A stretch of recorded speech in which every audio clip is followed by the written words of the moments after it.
Assalamualaikum warahmatullahi wabarakatuh. Perkenalkan, kami dari kelompok 3 yang beranggotakan saya Muhammad Raihan, Saya Amjaki Akbar. Saya Raihan Abdul Malik. Saya Muhammad Firdaus. Mungkin video ini akan menjelaskan tentang hurriyatul ta'akud.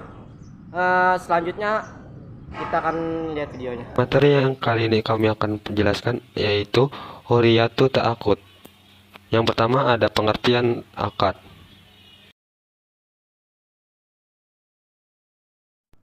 Akad adalah bagian dari macam-macam tasarruf dalam istilah perjanjian. Dalam hukum Indonesia disebut akad dalam hukum Islam. Pertemuan ijab dan kabul sebagai penyataan kehendak dua pihak atau lebih untuk melahirkan suatu akibat hukum pada objeknya. Akad tidak akan terjadi jika pernyataan kehendak masing-masing pihak tidak terkait satu sama lain, dan juga karena itu ijab adalah penawaran yang diajukan oleh satu pihak dan kabul adalah jawaban persetujuan atas tawaran dari ijab.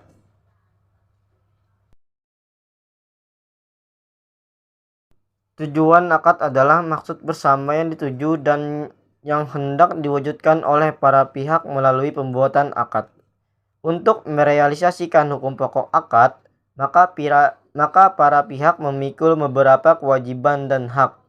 Hak dan kewajiban ini disebut hak-hak akad dan disebut juga akibat hukum tambahan akad.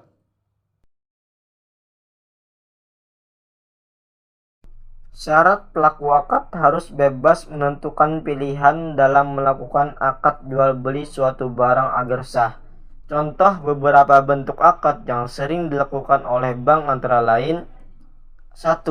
Akad murabahah. 2. Akad wadiah. 3.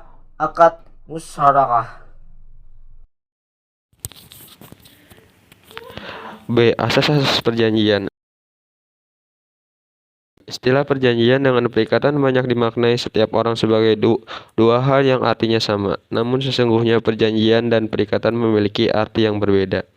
Perikatan adalah suatu hubungan hukum dalam lapangan hukum kekayaan antara dua orang atau lebih, yang mana pihak yang satu berhak menuntut sesuatu hal dari pihak yang lain, dan pihak yang lain berkewajiban untuk memenuhi tuntutan itu. Perjanjian adalah suatu peristiwa di mana seorang berjanji dengan orang yang lain, atau di mana dua orang itu saling berjanji untuk melaksanakan sesuatu hal. Dari pengertian tersebut dapat dibedakan bahwa perjanjian sesungguhnya mengarah pada perbuatan secara khusus, sedangkan perikatan mengarah pada hukumnya secara luas. Kedudukan asas hukum dalam semua sistem hukum yang di dalamnya mengatur sistem norma hukum mempunyai peranan penting. Asas hukum merupakan landasan atau pondasi yang menopang kukuhnya suatu norma hukum. Yang pertama ada asas-asas perjanjian menurut hukum positif. Dari berbagai asas hukum yang terdapat dalam hukum kontrak, dalam pandangan hukum positif terdapat 4 asas yang dianggap sebagai guru hukum kontrak, yaitu yang pertama ada asas kebebasan berkontrak. Asas ini merupakan asas yang menduduki posisi sentral di dalam hukum kontrak. Meskipun asas ini dituangkan menjadi aturan hukum, namun pengaruh yang sangat kuat dalam hubungan kontraktual para pihak. Namun yang penting untuk diperhatikan bahwa kebebasan berkontrak sebagaimana tersimpul dari ketentuan pasal 1338 BW atau Burgerwetboek tidaklah berdiri dalam kesendiriannya. Asas tersebut berada dalam satu sistem yang utuh dan padu dengan ketentuan lain terkait. Yang kedua ada asas konsensualisme. Asas ini yang dikenal dalam KUH Perdata adalah berkaitan dengan bentuk perjanjian. Di dalam pasal 1320 BW terkandung asas yang esensial dari hukum perjanjian, yaitu asas konsensualisme yang menentukan adanya perjanjian. Di dalam asas ini terkandung kehendak para pihak untuk saling mengikatkan diri dan menimbulkan kepercayaan di antara para pihak terhadap pemenuhan perjanjian. Asas kepercayaan merupakan nilai etis yang bersumber pada moral. apabila kata sepakat yang diberikan para pihak tidak berada dalam kerangka yang sebenarnya, dalam arti terdapat cacat kehendak, maka hal ini mengancam eksistensi kontrak itu sendiri. Sehingga pada akhirnya pemahaman terhadap asas konsensualisme tidak terpaku sekedar mendasarkan pada kata sepakat saja, tetapi syarat-syarat lain dalam pasal 1320 BW dianggap telah terpenuhi sehingga kontrak tersebut menjadi sah. Yang ketiga, ada asas pacta sunt servanda. Asas ini terkait dengan asas personal yang lazim disebut dengan privity of contract. Menurut Salim HS, bahwa asas pacta sunt servanda disebut dengan asas kepastian hukum. Menurutnya, asas pacta sunt servanda merupakan asas bahwa hakim atau pihak ketiga harus menghormati substansi kontrak yang dibuat oleh para pihak. Sebagaimana layaknya sebuah undang-undang, mereka tidak boleh intervensi terhadap substansi yang dibuat oleh para pihak. Yang keempat, ada asas itikat baik.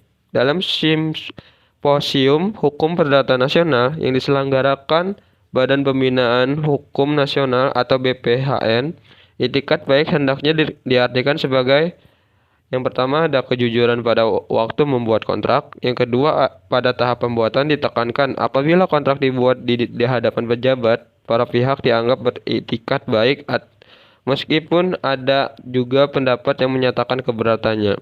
Yang ketiga, sebagai kepatutan dalam tahap pelaksanaan, yaitu terkait suatu penilaian baik terhadap perilaku para pihak dalam melaksanakan apa yang disepakati dalam kontrak, semata-mata bertujuan untuk mencegah perilaku yang tidak patut dalam kontrak tersebut. Yang kedua, ada asas-asas perjanjian menurut syariah Islam. Antara lain, yang pertama ada asas ibahah. Asas ini merupakan asas umum dalam hukum Islam dalam bidang muamalah secara umum. Asas ini merupakan kebalikan dari asas yang berlaku dalam masalah ibadah yang berlaku asas bahwa bentuk-bentuk ibadah yang sah adalah bentuk-bentuk yang disebutkan dalam dalil-dalil syariah. Bentuk-bentuk baru ibadah yang dibuat tanpa pernah diajarkan oleh Nabi SAW ini disebut bid'ah dan tidak sah hukumnya. Sebaliknya, dalam tindakan-tindakan muamalah berlaku asas sebaliknya, yaitu bahwa segala sesuatu itu sah dilakukan sepanjang tidak ada larangan tegas atas tindakan itu. Bila dikaitkan dengan tindakan hukum, khususnya perjanjian atau kontrak, maka ini berarti bahwa tindakan hukum dan perjanjian apapun dapat dibuat sejauh tidak ada larangan khusus mengenai perjanjian tersebut, termasuk kesepakatan atau hasil ijtihad ulama. Yang kedua, ada asas kebebasan berakad atau mabda hurriyat al-ta'aqud. Hukum Islam mengakui kebebasan berakad, yaitu suatu prinsip hukum yang menyatakan bahwa setiap orang dapat membuat akad jenis apapun tanpa terikat kepada nama-nama yang telah ditentukan dalam undang-undang syariah dan memasukkan klausul apa saja ke dalam akad yang dibuat itu sesuai dengan kepentingannya, sejauh tidak berakibat makan harta sesama dengan jalan batil. Namun demikian, di lingkungan madhab-madhab yang berbeda, terdapat perbedaan pendapat mengenai luas sempitnya kebebasan tersebut. Nas-nas Al-Quran dan Sunnah Nabi SAW serta kaidah-kaidah hukum Islam menunjukkan bahwa hukum Islam menganut atas kebebasan berakad. Saya akan melanjutkan pembahasannya. C. Asas konsensualisme. Asas konsensualisme menyatakan bahwa untuk terciptanya suatu perjanjian cukup dengan tercapainya kata sepakat antara pihak tanpa perlu dipenuhinya formalitas-formalitas tertentu. D. Asas janji itu mengikat. Dalam Al-Quran dan hadis terdapat banyak perintah agar memenuhi janji. Dalam kaidah usul fikih, perintah itu pada dasarnya menunjukkan wajib. Ini berarti itu mengikat dan wajib dipenuhi. E. Asas keseimbangan. Meskipun secara faktual jarang terjadi keseimbangan antara para pihak dalam berinteraksi, Namun, hukum perjanjian Islam tetap menekankan perlunya keseimbangan itu, baik keseimbangan antara apa yang diberikan dan apa yang diterima maupun keseimbangan dalam memikul resiko. F. Asas kemaslahatan. Akad yang dibuat oleh para pihak bertujuan untuk mewujudkan kemaslahatan bagi mereka dan tidak boleh menimbulkan kerugian atau keadaan memberatkan. D. Asas amanah. Asas amanah dimaksudkan bahwa masing-masing pihak harus beritikat baik dalam bertransaksi dengan pihak lainnya dan tidak dibenarkan salah satu pihak mengeksploitasi ketidaktahuan mitranya. H. Asas keadilan. Keadilan adalah tujuan yang hendak diwujudkan oleh semua hukum. Dalam hukum Islam, keadilan langsung merupakan perintah Al-Quran dalam surat Al-Maidah ayat 8. Untuk pembahasan selanjutnya yaitu asas kebebasan berkontrak dalam Islam. Kebebasan berkontrak adalah refleksi dari perkembangan paham pasar bebas yang dipelopori oleh Adam Smith. Dalam perkembangannya, ternyata kebebasan berkontrak dapat mendatangkan ketidakadilan karena prinsip ini hanya dapat mencapai tujuannya. Dalam Common Law Amerika Serikat, kebebasan berkontrak adalah kehendak bebas untuk membuat atau tidak membuat suatu perikatan yang mengikat mengenai urusan-urusan pribadi seseorang, termasuk hak untuk membuat perjanjian-perjanjian kerja dan untuk menentukan syarat-syarat yang dianggapnya baik sebagai hasil dari perundingan atau tawar-menawar dengan pihak lainnya. Berlakunya asas kebebasan berkontrak dalam hukum perjanjian Indonesia antara lain dapat disimpulkan dari pasal 1329 KUHP yang menentukan bahwa setiap orang cakap untuk membuat perjanjian, kecuali jika ia tidak cakap oleh undang-undang. Dari pasal 1332 dapat disimpulkan bahwa asalkan menyangkut barang-barang yang bernilai ekonomis, maka setiap orang bebas untuk memperjanjikannya. Kebebasan berkontrak hanya dapat mencapai keadilannya jika para pihak memiliki bargaining power yang seimbang. Jika bargaining power tidak seimbang, maka suatu kontrak dapat menjurus atau menjadi unconscionable. Bargaining power yang tidak seimbang terjadi bila pihak yang kuat dapat memaksakan kehendaknya kepada pihak yang lemah, hingga pihak yang lemah mengikuti saja syarat-syarat kontrak yang diajukan kepadanya. Ruang lingkup asas kebebasan berkontrak menurut hukum perjanjian Indonesia antara lain: A. Kebebasan untuk membuat atau tidak membuat perjanjian. B. Kebebasan untuk memilih pihak dengan siapa ingin membuat perjanjian. C. Kebebasan untuk menentukan atau memilih kausa dari perjanjian yang akan dibuatnya. D. Kebebasan untuk menentukan objek perjanjian. E. Kebebasan untuk menentukan bentuk suatu perjanjian. F. Kebebasan untuk menerima atau menyimpangi ketentuan undang-undang yang bersifat opsional. Pada dasarnya, asas kebebasan berkontrak mengutamakan kebebasan dan kesederajatan tiap manusia. Namun, pada penerapannya sehari-hari, dalam pembuatan kontrak baku sangat minim menerapkan asas kebebasan berkontrak. Hukum Islam mengakui kebebasan berakad, yaitu suatu prinsip hukum yang menyatakan bahwa setiap orang dapat membuat akad jenis apapun tanpa terikat kepada nama-nama yang telah ditentukan dalam undang-undang syariah, dan memasukkan klausul apa saja ke dalam akad yang dibuatnya itu sesuai dengan kepentingannya sejauh tidak berakibat makan harta sesama dengan jalan batil. Asas kebebasan berakad ini merupakan konkretisasi lebih jauh dari spesifikasi yang lebih tegas lagi terhadap asas ibahah dalam muamalah. Kebebasan berakad adalah kebebasan manusia untuk berakad dari berbagai macam jenis akad yang dikehendaki dan menambahkan syarat apa saja oleh kedua orang yang berakad kecuali satu syarat, yaitu akad yang mengandung perintah yang dilarang syariah, sebagaimana perbuatan yang diakadkan mengandung riba atau dilarang karena syariah Islam mengharamkannya.